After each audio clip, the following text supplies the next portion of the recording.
I say that I would bear his cross, but the truth of the matter of the fact is I'm not even near his intellect. Like, Yeah. I would not be able to handle that. No, he was doing what he was put here to do, straight up.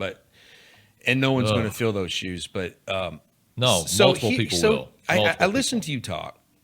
Yeah, multiple. There'll be many heads. It'll be 20 plus that will rise up, and they'll have just as big of a following. He did what, one event a week, maybe two. Yeah. There's going to be multiple people doing 5 events a week just to and they'll do it in spite of the Democrats. They'll do it in spite of what they think, and they're going to the Democrats really don't know what they've awoken. Yeah. No, they don't, Nick. But here's my question. You talk about forgiveness. I want to go back to that for just a second. All of the examples that you gave are good examples, but they're anecdotal, meaning a husband cheated on a wife, or a husband created a relationship with another woman behind the wife's back, or the child got hit by a car accidentally, and then that obviously accelerated to premeditated murder on the child. And all of these things are anecdotal, and I think you're right. It's up to the victim or not the victim, but the ones affected, the follower of Christ, to make forgiveness. But this is not anecdotal.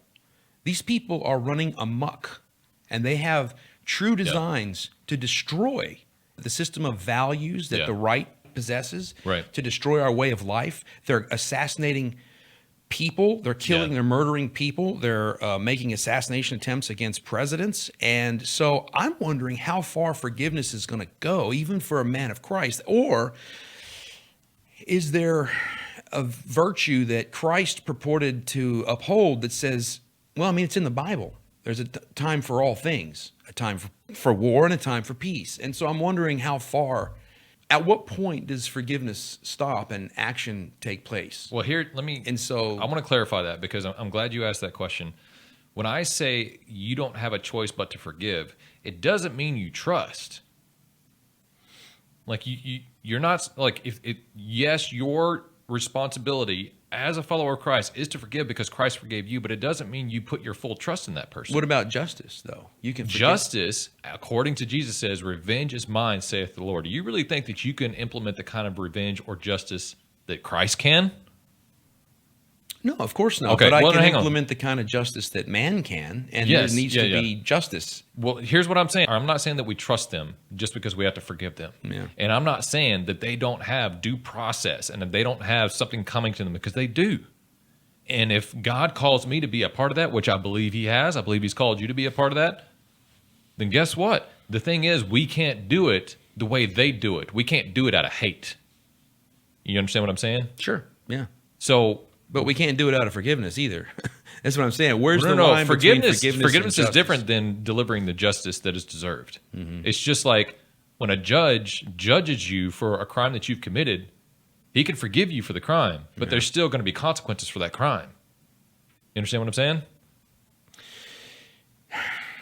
Of course, I understand what you're saying, but I have to understand what my definition of forgiveness is, because if forgiveness means you still punish them, if the difference is punishing them out of hatred versus punishing them out of justice, then okay. Well, no, but it depends on the crime committed. So if the crime committed or the accusation, whatever it was committed, is something that deserves punishment, because it says that he is a just God. He's not just a loving God, he's a just God. If it deserves punishment, it doesn't mean that if you repent, it doesn't mean you're not going to face those consequences. Now, that's when it comes to earthly consequences. When you talk about spiritual consequences, that's a different thing, because Christ took on all of that consequence. So every sin that's out there has one spiritual consequence, which is death. Okay? And Christ died once and for all. I have a question for every sin. But when it comes to, when it comes to earthly consequences for those same sins, that's going to be different. So in other words, for example, if I lie to you and then I'm caught, that's going to have a different earthly consequence than a heavenly consequence, spiritually. Right. Okay. Because every sin is equal. So in your example, the husband that cheats on the wife, it's her duty as a Christ follower to forgive him. Right. And then divorce him. She has the option to divorce, because even in the Bible, it says the only way out of a marriage is infidelity or death. Okay. All right. Okay? Yeah, I mean, if she wants to do exactly what she knows Christ would do with her, is not only forgive her, but give her chance after chance after chance Right. after chance. Yeah. Yes, she has that option. Yeah. Okay.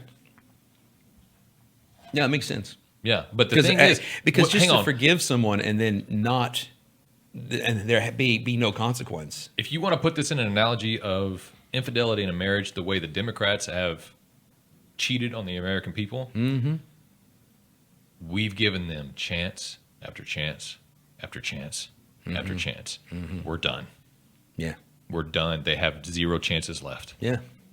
That's the way I feel. And just so everyone knows, we're not speaking in a bubble here. We're not assuming that Charlie Kirk was murdered as he was by a left-wing NJ.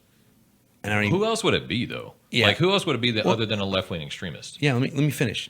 Hold on just a Sorry. second. I'm sorry. I'm getting a little... Yeah, no, I feel you. I'm the same way, man.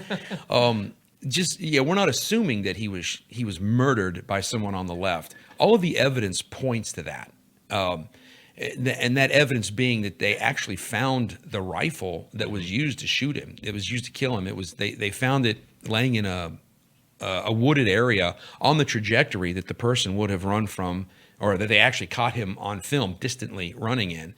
Right. And it was wrapped in a blanket, 30-06, which is a very powerful, very accurate hunting rifle, bolt action. And they took it to the lab. This is as I understand it. This is happening right now as we speak. Yeah, they're disassembling uncovering this. Yeah. Yeah, they're uncovering it, looking for DNA, looking for thumbprints, looking for fingerprints, whatever. But as they disassembled it initially, they found that the magazine had four rounds in it, one of which was spent.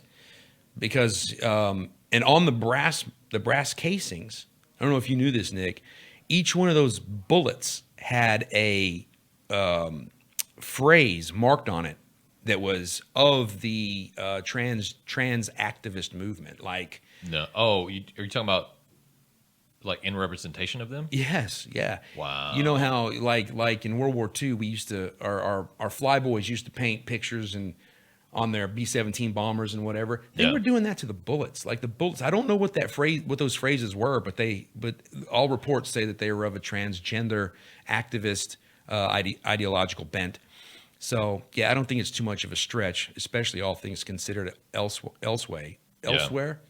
That it was a So quick update on what we're Murdering talking activist. about is weapon has been recovered. High-powered bolt-action rifle believed to have been used in the attack has been recovered. As like I said, person of interest. FBI has released photos of a person of interest and is asking the public for help identifying them. And a reward has been offered of $100,000 for information that helps identify and arrest the shooter. Oh, the noose is tightening, man.